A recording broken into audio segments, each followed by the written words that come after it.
Magandang umaga. Buksan natin ang ating mga Bible sa Ephesians chapter 6. Ephesians chapter 6.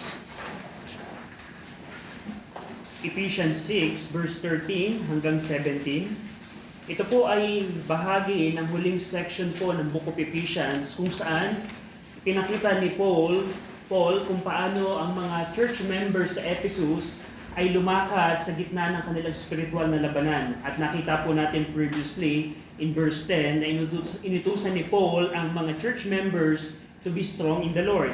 In verse 11, inutusan ni Paul that they put on the whole armor of God. And in verse 12, nakita natin last week that Paul reveals the identity of their enemy. Na hindi ang kaaway nila ay yung mga tao, kundi ang kaaway nila si Satanas at ang kanyang mga diablo, kanyang mga demonyo. At dito, titingnan po natin yung continuation ng kanyang exhortation in verse 13 to 17. Babasahin ko po, sundan niyo ako sa inyo pong mga Bible. Verse 13, "Wherefore take unto you the whole armor of God, that ye may be able to withstand in the evil day, and having done all, to stand. Stand therefore, having your loins girt about with truth, and having on the breastplate of righteousness, and your feet shod with the preparation of the gospel of peace. Above all, taking the shield of faith, wherewith ye shall be able to quench all the fiery darts of the wicked. And take the helmet of salvation and the sword of the Spirit, which is the word of God." Shall we pray? Ama naming Diyos na makapangyarihan sa lahat, we're praying, nagbigyan niyo kami ng tulong na maunawaan namin ang inyong pong salita. We pray na patawarin niyo kami sa aming pong mga kasalanan, kalikuan. We pray, Panginoon, na tulungin niyo kami na maunawaan namin ang kahulugan ng inyong salita, properly namin ma-interpret ito, upang effective namin ma-apply ang katotohanan ng inyong salita sa aming pong mga buhay.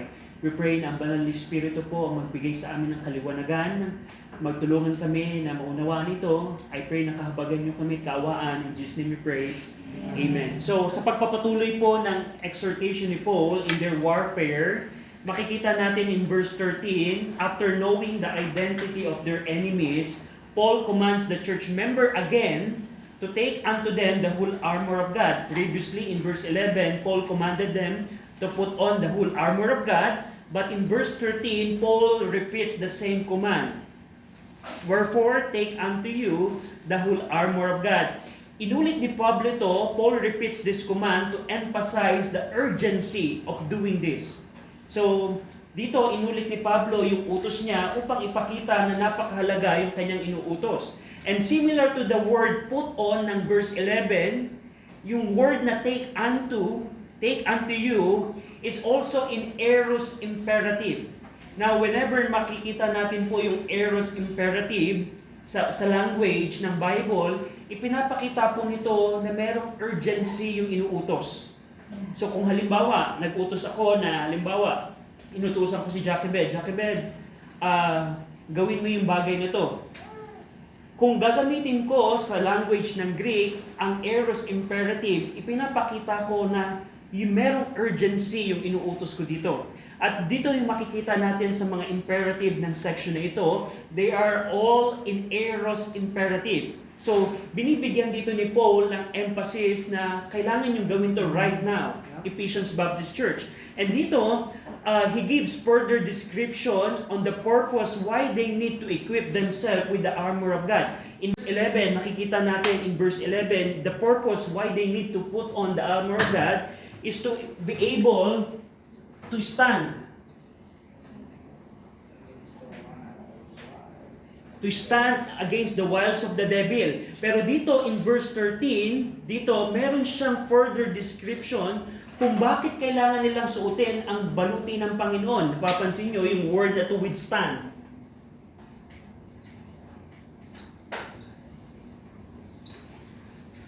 The first purpose of putting on the armor of God ay upang tumindig. Nakita natin yan last week. Pero dito in verse 13, he gave further description, the word to withstand. Yung word na withstand, meron tong idea of resisting or opposing the enemy. Compare dito, kailangan mo lang tumayo and to continually and persistently stand against the wiles or the deception or trickery of the devil. Pero dito, yung the word withstand, meron tong idea na hindi ka lamang tatayo, but you're going to resist and oppose. Right. So, in order to resist and oppose the enemy, the devil, which is identified in verse 12, we need to put on the whole armor of God. And interestingly, Pastor James, in James 4:7, used the same Greek word when he said to the Jerusalem Baptist Church, submit yourself therefore to God, resist the devil. This is the same Greek word. Yung resist the devil, anitistenai, kapareho po ito na ginamit ni Pastor James. Yung word na resist the devil and he will flee from you is the same Greek word na ginamit ni Paul to withstand. So meron tong idea ng resisting. And Paul in verse 13 says, wherefore take unto you the whole armor of God that ye may be able. So it means it will give the ability for us to resist the devil. We cannot perform James 4:7 to resist the devil if we don't have the full whole armor of God. Because Paul said in Ephesians 6, you need to take unto you the whole armor of God so that you will be able to withstand. So it seems to me na ito ang magbibigay sa akin ng kakayanan. And without the armor of God, I don't have an ability to resist the devil. And dito in verse 13, that ye may be able to withstand in the evil day. In the evil day. The evil day here refers to the period when Satan and his demon exert their influence in the world, manipulating and deceiving people through their trickery or scheme. Yung word na evil, it means wicked. Evil day or wicked day. Yung evil day po ditong tinutukoy, ito po yung panahon kung saan ang Diablo, si Satanas, ay nangibabaw sa mundong ito. Kailan nagsimula yun? Yun po ay nagsimula from Genesis 3 hanggang sa ating pong panahon. We are now in the evil day. Kung saan, in verse number 12, nakita natin, they are the rulers of the darkness of this world. Whether you like it or not, ang Diablo po ang tagapamuno ng mundong ito. Kaya huwag tayong magtataka bakit ang kasamaan ay lumalaganap. Bakit ang immorality ay lumalaganap? Bakit ang Christianity ay pababa na ng pababa? You know why? Because Satan is the rulers of this world, And we are now in the evil day. We are now in the evil day. Remember, the serpent deceived the woman into eating the forbidden truth. Kung si Eva ay nadaya, how much more tayong madadaya? Do you know David? Sa kwarto po nito in this room, no Christian is better than David in this room. Siguro, throughout the Christianity, David is one of the best man of God that exists. Kung babasahin niyo po ang kanyang mga awit in Psalms, doon niyo makikita yung kanyang pagmamahal sa salita ng Diyos, yung kanyang pagmamahal sa Panginoon, and there's no one better than David in this room. But guess what? David one day was deceived into believing that he could take Bathsheba as his wife. Kung si David ay hindi nakatakas sa wiles of the devil, when you say wiles, is ito yung trickery or scheme of the devil in order to manipulate people or deceive people. And David was a victim of the wiles of the devil. How much more in our time? Kung si David, mahal ang Panginoon, lubos na mahal ang salita ng Diyos, ay nadaya ni Satanas, ng Diablo, na pumasok sa kanyang puso, nadaya siya ng kanyang puso na pwede kong maging asawa si Bathsheba. How much more tayo in our time? How about the first century churches? Now, marami nagsasabi, in churches daw in our time are better than churches ng first century. No. Wala tayo sa kalingkingan. Noong unang panahon, there's only one kind of Christianity. In our time, there are thousands kind of Christianity. Nung time na yon, wala pang materialism, wala pang atheism, pero in our time, laganap yung mga yung mga false teachings na yan. And guess what? Thyatira Baptist Church was deceived into thinking, in Revelations 2, Thyatira Baptist Church was deceived into thinking that their good works, charity, service, faith, and patience justified accepting immorality. Na kung we don't have time to take a look on Revelations 2 and 3, but yung Thyatira Baptist Church, sabi nila, ay okay lang kami sa Panginoon, meron naman kaming patience, meron naman kaming charity, meron naman kaming faith, meron naman kaming good works. So pwede ang immorality na sa church namin. And guess what? The Lord Jesus Christ rebuked the church. That's right. Sure. So, it is possible ba in our time, our tayo, individual, our family, and our church can be deceived? Yes, of course. We are now in the evil day. We are now in the evil day. Why churches are accepting immorality? Why why the families are breaking down? Why? Because we are now in the evil days. We are in the evil days. And we will not be able to withstand the devil in the evil day if we don't have the whole armor of God. Right. So dito, ang sinasabi dito ni Paul, by equipping ourselves with the whole armor of God, not only we will be able to stand against the wiles of the devil, but also we will have the ability to resist the devil and the devil will flee from us. So tandaan niyo po, we're not the one who will flee from the devil.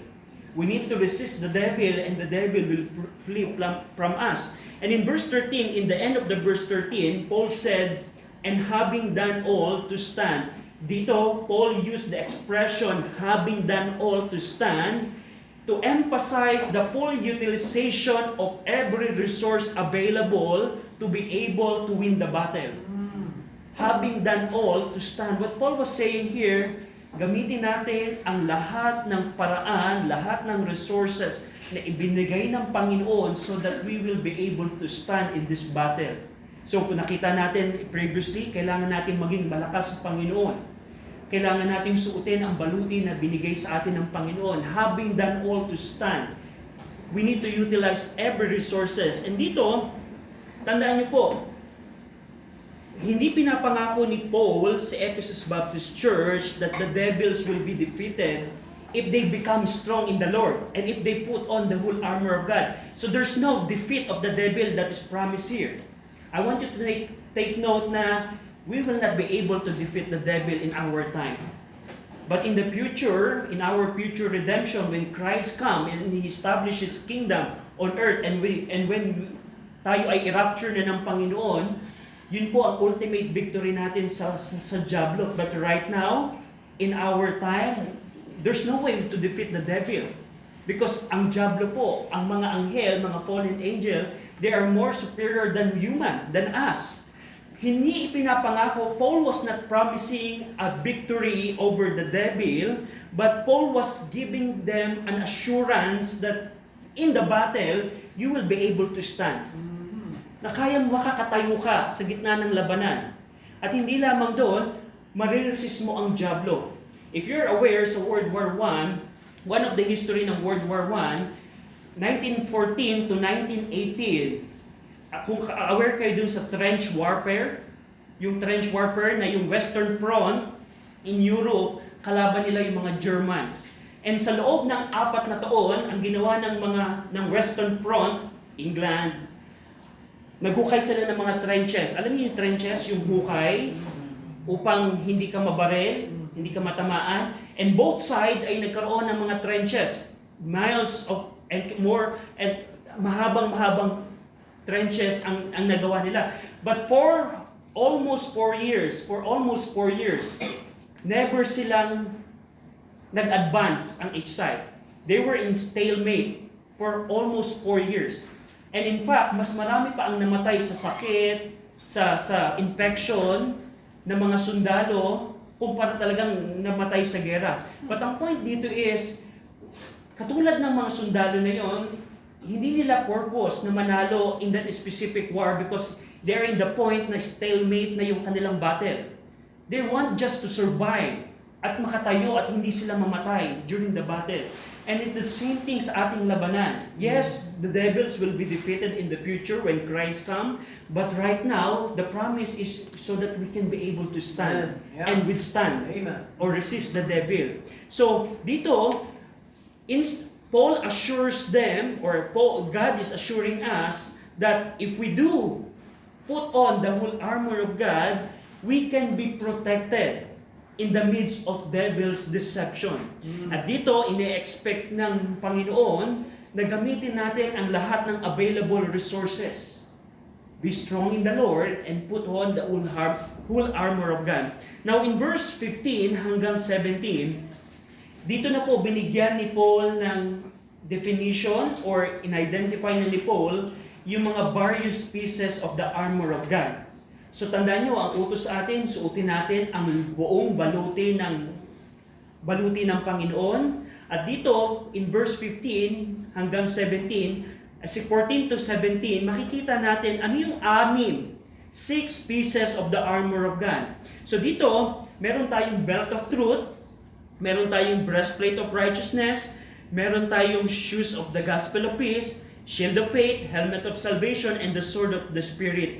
Using the Roman soldier armor, Paul uses a figure of speech to describe how they can stand in the midst of their spiritual warfare. Tandaan niyo po, ito po ay figure of speech upang mas makita ng Ephesus Baptist Church kung ano ang kanyang pinapahayag na mensahe. At dito, I want you to notice na while describing the various pieces of the armor of God, Paul gives 2 key commands dito, which is stand. Habang dinidescribe ni Paul yung 6 various pieces of the armor of God, meron po siyang 2 utos na ibinigay, which is stand and take. Stand and take. Makikita niyo po yung command na stand in verse 14. That is an imperative. And in verse 17, the word take is also an imperative. Now, rather than focusing on the symbols of these 6 pieces, ito pong 2 command na ito will give a guidance how a church member can remain standing during the spiritual warfare. So, ang point po natin, instead na mag-focus tayo sa symbolism ng bawat pieces of this, ito pong 2 command na ito na makikita natin will guide us. Paano natin gagamitin itong 6 na ito in our spiritual battle? So, instead na mag-focus tayo, ano ba yung symbol ng belt? Ano ba yung symbol ng breastplate? Ano ba yung symbol ng shoes, ng shield, ng helmet at ng sword? At doon tayo magdodraw ng meaning. Yes, we can do that. But here, Paul commanded them 2 things while explaining this. So, unang command po dito, and by the way, ito pong 2 commands na to, also in aorist imperative. Ano ibig sabihin po nun? Merong urgency na gawin. There's an urgency dito. And dito, Paul commands them una to stand. To stand. Katulad po ito ng word na stand na binanggit in verse 11. To stand against the wiles of the devil. So dito, inutos na ni Paul na Ephesus Baptist Church, tumindig kayo. At sa pagtindig ninyo, meron kayong 4 na pieces na kailangang meron kayo. Ito pong belt of truth, hanggang shield of faith, ito ang dapat meron kayo sa inyong pagtindig. So mapapansin niyo po, gumamit po si Paul dito ng 4 participles. Papapansin nyo yung having girt about, having on, shod, and yung taking, yun ng verse 14 hanggang verse 16, yun po ay mga participle. Na sa habang pagtindig ninyo, kailangan meron kayong mga bagay na ito. Yung pong 4 na participle na nabanggit ko, yung having girt about, having on, shod, and taking, these 4 participle are not the command themselves. Dahil ito po ay participle sa grammar. But rather, ito po yung pamamaraan how we can obey the command stand. That's right. So, mapapansin nyo, in verse 14 hanggang 16, may mga participle na having girt about, the belt of truth, having breastplate of righteousness, shod of the shoes of the gospel of peace, and taking shield of faith. Yung pong mga participle po na yun po ang nagbibigay detalye how we can obey the command stand. Okay? So the main command is stand, but while you're standing, you need to have these 4 things. You need to have these 4 things.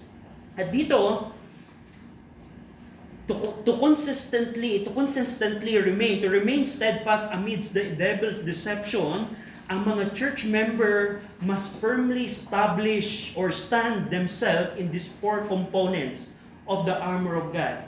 Now, I tell you, we will not be able to stand and withstand the devil without having a firm, established position in these four things. That's right.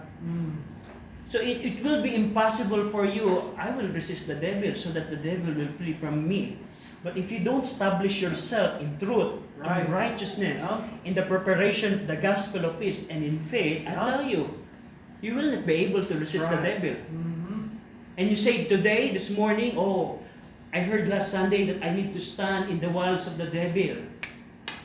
I'll tell you, if you don't stand in these four components, you will not be able to stand against the wiles of the devil. So Paul identified here four components na habang tatayo tayo, kailangan meron tayo nito. Una, belt of truth.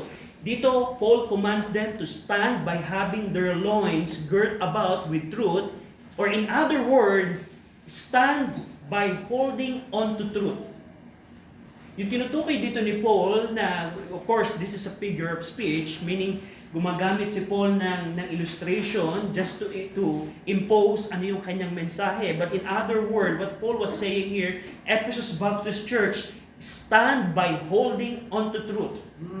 Na tumindi kayo na habang hinahawakan ninyo ang katotohanan. That's right. Yung belt of truth po dito refers to the truth of the Word of God. Yep. That's right. Ang katotohanan na ating titindigan ay ang katotohanan ng salita ng Panginoon. At sa pamamagitan ng katotohanan ng Word of God, through the truth of the Word of God, the church members can overcome the deception of the devil. If you don't establish yourself in the truth of the Word of God, you will not be able to stand. You will not be able to resist the devil. For example, ano yung mga deception ng Diablo in our time? I'll give some example. Most of the Filipino, ang goal nila is makapag-abroad. Para, tingnan nyo yung logic, which is, it seems right, na kailangan kong pumunta ng abroad so that makahanap ako ng magandang trabaho, para kumita ako ng maraming pera, upang yung mga tao, yung kapamilya ko sa Pilipinas, ay ma-provide ko yung mga pangangailangan. It seems logical. But, is it based on the truth of the Word of God? And if a person is not established in the truth of the Word of God, that person can be deceived. Ano ba ang kalooban ng Panginoon according sa Word of God? To be spiritual head of your family. Kung ikaw ay husband, kalooban ng Panginoon na maging spiritual head ka ng iyong pamilya. Right. And it's so hard to be spiritual head ng through Facebook Messenger lang. And many Filipinos and many people are deceived by that. Kung mag-a-abroad ang isang tatay, dapat kasama yung pamilya. Kasama yung wife, kasama yung mga anak, at yan ang kalooban ng Panginoon. Pero kung ang tao ay hindi established, hindi nakatayo sa katotohanan ng salita ng Panginoon, a person can be deceived by that. It seems right. It seems logical na, makakapag-abroad na yung tatay, mapoprovide na yung pangangailangan ng pamilya. But that's only physical. Another deception of the devil, for example, and halimbawa, isang pastor, one can still be a pastor even if his family is not walking right with the Lord. Na napakinggan ko yung argument dun sa dati naming fellowship na hindi naman ang pamilya ang tinawag para maging pastor. Kung halimbawa ang anak ay accused of riot or unruly, okay lang maging pastor pa rin kasi hindi naman yung anak ang tinawag maging pastor. So ang pastor, pwede pa rin maging pastor, pwede pa rin niyang hawakan ang office of the pastor kahit yung wife, kahit yung mga anak ay hindi faithful. And many churches are deceived by that. Ang tanong, ano ba ang katotohanan ng salita ng Panginoon? If we check Titus chapter 1, if yung aking anak ay accused of riot or unruly, hindi sila faithful, automatic, I am disqualified to be a pastor. And that is the truth of the Word of God. So, ang point ko po dito, deceptions are everywhere. And if you Christian or your family is not standing, you don't have a firm established position in the truth of the Word of God, we will not be able to stand. That's right. We will not be able to resist the devil. At tayo po ay magiging casualty. At saan natin makikita? Saan natin makikita ang katotohanan sa salita ng Panginoon? Sabi ni Jesus Christ promised His disciple of knowing the truth if they continue or abide in the Word. In John 8:31 and 32, sabi ni Jesus Christ, if you continue in my Word, then are ye my disciples indeed. And ye shall know the truth, and the truth shall make you free. Ang katotohanan po ay dito po natin makukuha. That's the importance ng church. Kasi sabi ni Paul sa kay Timothy in 1 Timothy 3:15, ang church po of the living God, the house of God, the church of the living God, is the pillar and ground of truth. Ibig sabihin, in our time po, ang tanging agency na nag-iingat at nagpoproklama ng katotohanan, guarding and proclaiming the word of truth in our time is the church. Yeah. And that's why church is important. Amen. Napakahirap makita, masaliksik ang katotohanan without the church. Because ang church ang nagpoproklama at nag-iingat ng katotohanan.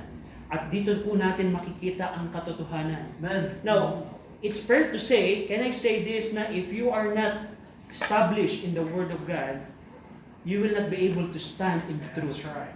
You will not be able to stand having the belt of truth. So ito po ang una nating tool or component para mapagtagumpayan ang kaaway. When the devil's deception come to your life, you can be protected by the truth. Amen. Kapag ka may temptation, merong deception, tingnan natin ano yung katotohanan ng salita ng Panginoon. That's right. Pangalawa po dito na binanggit na component ni Paul, breastplate of righteousness. Makikita natin yan in verse 14, and having on the breastplate of righteousness. Stand by having on the breastplate of righteousness. In other words, we can say, Paul is commanding the Ephesus Baptist Church, you need to stand by having righteousness. Yung breastplate of righteousness refers to sa dalawang bagay. Yung positional righteousness at yung pong practical righteousness. Kapag po ang isang tao ay nagsisi at nanampalataya sa Panginoong Kristo, ang sabi po ng Bible, Romans 3:22, Romans 4:3, Romans 4:5, Romans 4:6, and Romans 4:22, meron pong imputed righteousness na ipinapataw ang Panginoon sa isang taong nagsisi at nanampalataya. At ito ang mag-ibibigay sa iyo ng katatayuan na katanggap-tanggap ka sa Diyos Ama dahil ang katuwiran ng Panginoong Kristo ay ipinataw sa iyo ng Panginoon. That is the positional righteousness that a Christian has. Pero other side, meron pong tinatawag na practical righteousness. Ano yung practical righteousness? Go over in 1 Peter 2. Basahin po natin ito ng sabay-sabay. 1 Peter chapter 2, verse 24. 1 Peter 2, 24. Ready? Read. Who in his own self bare our sins in his own body on the tree, that we, being dead to sins, should live unto righteousness, by whose stripes ye were healed. Pansinin niyo po that we should live unto righteousness. Ano pong ibig sabihin nito? Kung pagdating ng wiles of the devil or trickery of the devil, parang ganda po. Ang Kristiyano, ang pag-inom ng konti, pwede din. Kung halimbawa, iinom ako ng alak, Brother RJ, hindi naman ako naglalasing talaga, umiinom lang ako ng konti. And also occasional, yan ang pandaraya po ng dyablo. Pero kung ikaw, Kristiyano, ay tatayo sa katuwiran, in your practical righteousness, no, I will live righteously, I will not do that, you will be able to stand against the wiles of the devil. Halimbawa, yung movies with immoral content. And by the way, most of the movies right now has immoral content. Immoral content. And sasabihin mo, ay, okay lang yan, for entertainment lang naman, Brother RJ. No. in order to resist against those temptation, we need to have a righteous living. That's right. Ito yung constant thinking mo na, today, I'm going to live righteously for the Lord. At kung wala kang practical righteousness, of course, kung wala kang positional righteousness, which we're going to talk about in the helmet of salvation, hindi natin papagtagumpayan. But another thing is kailangan nating magkaroon ng practical righteousness. Na pag dumating yung temptation, when temptations come, when the deceit of the devils come for you to sin or to do immoral thing or sinful act in your life, you'll need to decide, I will live righteously. I will not do that.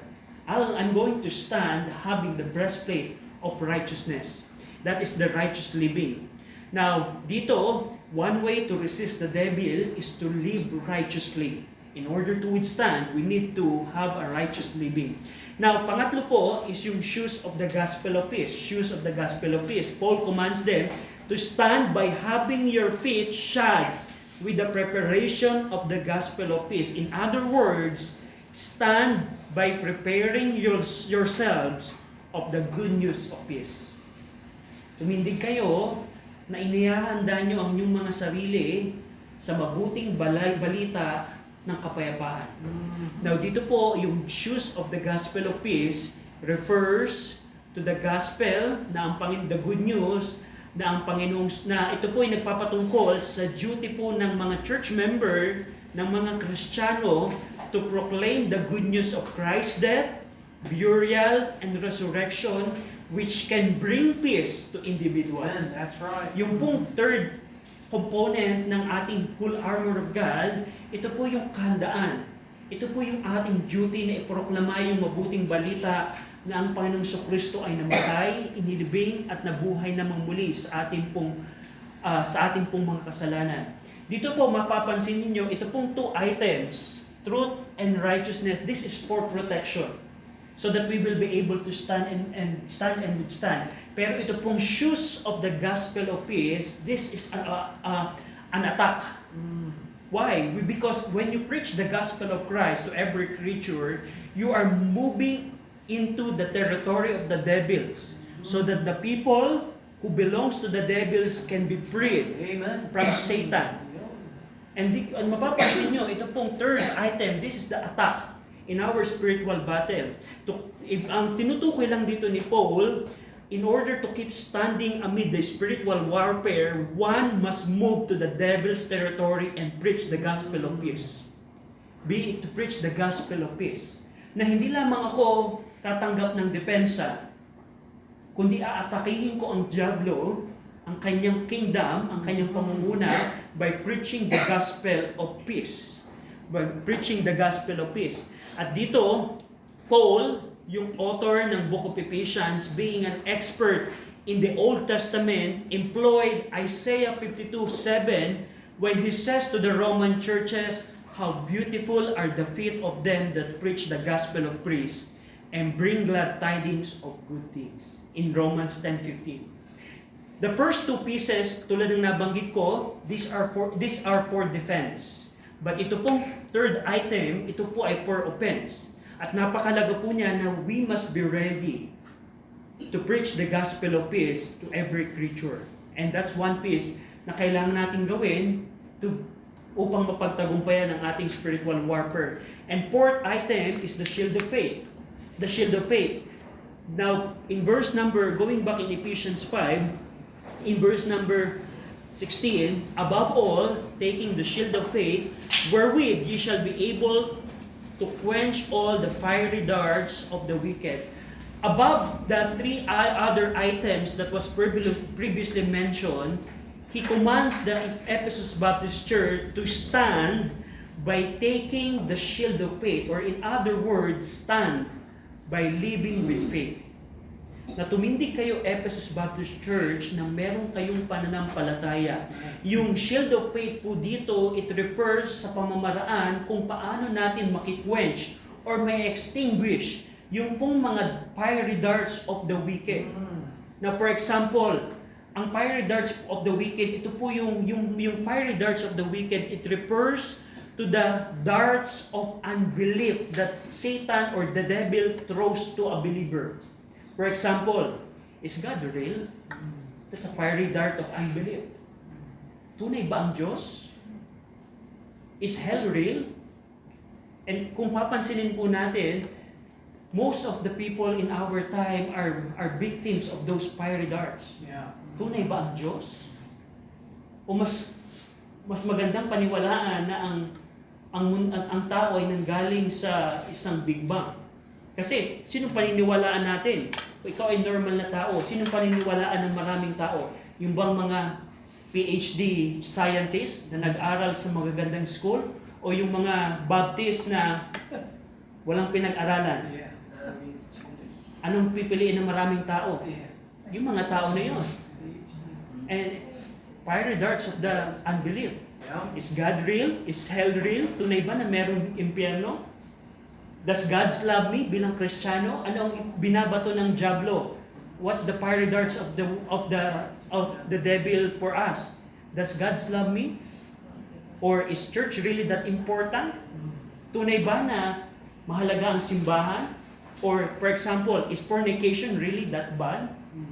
Yun po ang mga fiery darts of the wicked. That's right. Fiery darts of the wicked. And Paul said here, in order to extinguish, to quench those fiery darts, we need to stand, that's the command, by having faith. Na kung halimbawa, meron kang problema na dumating sa buhay mo, ang gagawin ng diablo, magto-throw siya ng fiery dart, sasabihin niya, hindi ka na mahal ng Diyos. Bakit pinayaan sa ito? Pero kung titindig ka na meron kang pananampalataya, no, God's love me, this is God's will for me, you will be able to stand in the wiles, against the wiles of the devil. So, ito pong apat na ito, 4 components, ito po ay nasa ilalim ng command na stand. Meaning, you need to firmly establish yourselves in these 4 things. Tumindig ka, katulad ng bahay na nakatindig sa isang bato, na pag dumating yung ulan at baha, Jesus Christ said, mananatili yung bahay na yun. Right. It's the same thing na dapat nating gawin. Kung hindi ka nakatindig sa katotohanan ng salita ng Diyos, kung hindi ka namumuhay ng matuwid, kung hindi mo pinoproklama ang ebanghelyo ng kapayapaan, at hindi ka nakatayo sa pananampalataya, you will not be able to do this. You will not be able to resist the devil. And aside from that, Paul commands them again in verse number 17, and take the helmet of salvation. Verse 17, and take the helmet of salvation and the sword of the Spirit, which is the Word of God. So ito po ay utos uli ni Paul. Now ito pong word na take, very interesting po yung Greek word na ito. To illustrate, for example, Job, this is the Bible. Can you take the Bible? Can you just take it the Bible? Take the Bible. Yan pong action na yan po yung take ng previous verse na binanggit ni Paul, take unto you the whole armor of God. Pero yung take dito ng verse 17, ganito po ito. Job, take the Bible.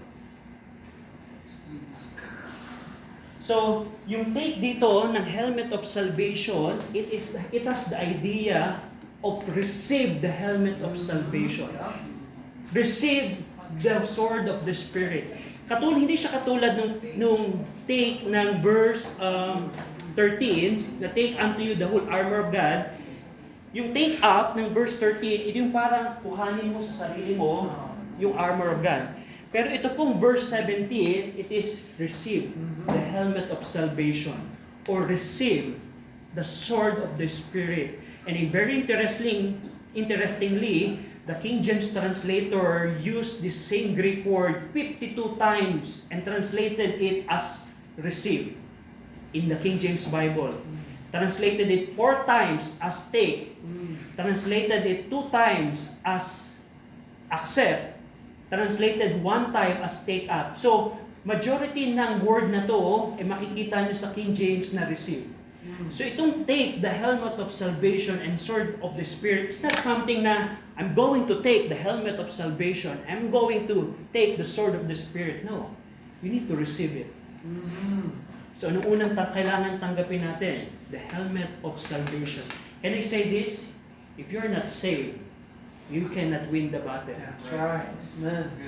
Paano tatanggapin ng isang tao ang helmet of salvation kung ang tao ay magsisisi sa kanyang kasalanan at siya'y mananampalataya sa Panginoong Kristo? Amen. That's right. Previously, in Ephesians 2:2, the apostle mentioned the condition of an unregenerate. Ano ang kalalagayan ng isang taong hindi ligtas? In Ephesians 2:2, siya ay controlled by the prince of the power of the air. Yeah. Ang isang tao na hindi pa tumatanggap ng helmet of salvation, siya ay kontrolado ni Satanas. Ibig sabihin, kahit pala ako ay nag-church, kahit pala ako ay namumuhay ng matuwid, pero kung hindi ako ligtas, if you are not saved, you cannot be able to stand because kontrolado ka ni Satanas. Yeah. And salvation, according sa Acts 26:18, salvation is deliverance from darkness to light and from the power of Satan unto God. Amen. So basically, if you are not saved, you are in the side of the devil. Hindi ka mananalo sa mga diablo kasi kakampi ka. Kontrolado ka ni Satanas at ng kanyang mga diablo. Kaya Paul commanded them, we need to receive or take the helmet of salvation. And by the way, if you are not saved today, you can do it right now. You can repent. Ang pag-repent po ay pagtalikod sa kasalanan, pagsuko sa Panginoon, pagtalikod sa maling paniniwala, at pagpapasakop kay Jesus Christ bilang Panginoon at tagapagligtas. At sasampalatayaan mo na yung pagkamatay, pagkalibing at pagkabuhay namang muli ng Panginoong Kristo ay para sa iyong kasalanan. And that's why, and that's how you can receive the helmet of salvation. And another thing that we need to take or receive is the sword of the Spirit. He commands them, take the sword of the Spirit, or in other word, receive the word of God. Amen. That's right. Tanggapin natin ang salita ng Panginoon. Yung word po dito, the word or rema in Greek refers to the specific or spoken word of God. And being a disciple of Christ, we must have an attitude to receive the word of God. That's right. Whenever the word of God is being preached, ang attitude dapat ng isang disciple, receive the word of God. Receive the word of God. And throughout the New Testament, mapapansin natin, ang mga churches po, ang mga believers, they receive the word of God. Right. Acts 2, they receive the word of God. Yung mga Samaritan, they receive the word of God. Yung mga Gentiles, they receive the word of God. And it's the same thing in our time. In order to win our spiritual battle, in order to stand and withstand the devil, against the devil, we need to have an attitude to receive the sword of the Spirit. I'm going to receive that word. I'm going to apply that word in my life. I'm going to make that truth na aking natutunan sa church, na aking napag-aralan sa Bible, i-apply ko siya, tatanggapin ko siya. That's right. Hindi dapat ang attitude natin ay, si Brother RJ lamang ang kayang gumawa niya, hindi ko kayang gawin yan sa aking buhay. That is not receiving the sword of the Spirit. For example, merong truth and God rebukes you sa iyong kasalanan through the Word of God and you don't receive the rebuke of the Word of God, you're not receiving the sword of the Spirit. So ang point dito is, you need to take the Word of God and that would protect you from the scheme of the devil. Pag ang isang Kristiyano ay may attitude na ayaw kong tanggapin yung truth na yan, ayaw kong i-apply yung katotohanan na yan sa aking buhay, guess what? The devil knows your attitude. And the devils can deceive you. At yun ang nakakalungkot na kalalagayan. Now, to sum up, so makikita natin dito, Paul commanded the church to take unto them the whole armor of God. Upang tumayo tayo at ma-resist natin ang kaaway. At dito nakita natin yung dalawa pang utos. Kailangan natin tumindig. Meaning, itindig mo, itayo mo ang iyong sarili sa katotohanan, itayo mo ang iyong sarili, firmly establish yourself in a righteous living, in preaching the gospel of peace, and the shield of faith, dapat nakatayo ka sa apat na ito. At meron, of course, kailangan mong tanggapin, if you're not saved, you need to receive the Lord Jesus Christ. And meron dapat tayong attitude of receiving the Word of God. Attitude of the Word of God. So among the 6, we can say na this is the offense. So if we're going to focus on these 2 commands, we can say this is the offense. And these 6 things, yes, we can use the Word of God, sword of the Spirit, to oppose the devil, to resist the devil. Pero contextually, we can say, we need to preach the gospel. And that's the way we move into the territory of the devil, winning people to Christ. Winning people to Christ. So bilang mga mananampalataya, ang challenge is having done all to stand. Meaning, God already provided the resources. Amen. Think about David. Think about David. If David failed, if David was deceived, how much more you and me? If the first century churches like Ephesus Baptist Church, Antioch Baptist Church, Thyatira Baptist Church, Laodicean Baptist Church didn't exist anymore in our time, That's right. how much more our church? Yeah. Having done all to stand. Shall we pray? Manaming Diyos po na makapangyarihan sa lahat, salamat Panginoon sa inyong pong salita. Salamat Panginoon sa katotohanan ng armor of God. We pray that you help each one of us to stand and to withstand the devil using the resources that you gave to us. In Jesus' name we pray. Amen. Hindi po natin nahulog, pikit natin ang ating mga mata.